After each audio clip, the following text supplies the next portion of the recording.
हे तुमचा स्टँडली मग. स्टँडिंग मग. Wow. And this is the 1% perfume. कशाला 1%? Because Danube is The 1%. घर घ्यायचा 1%. डॅन्यूबचं घर घ्यायचं असेल तर 1%. Yes. वाव. हो वाव. अजून एक सरप्राईज आहे तुम्हाला. अजून सरप्राईज. तुम्ही 5 कंटेस्टंट दुबईमध्ये येणार.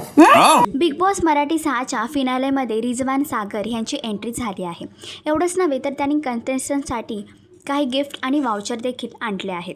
तर आता भाऊंनी फिनालेच्या स्टेजवर आणखीन एक अनाउन्समेंट केली, ती म्हणजे यावेळचं बिग बॉसचं होस्टिंग ज्युनियर बच्चन अर्थातच अभिषेक बच्चन करणार आहेत. बिग बॉसच्या तर फिनालेच्या स्टेजवर भाऊंचा नवीन येणारा चित्रपट म्हणजे राजा शिवाजी ह्यांसाठी जनेलिया देशमुख देखील आल्या आहेत.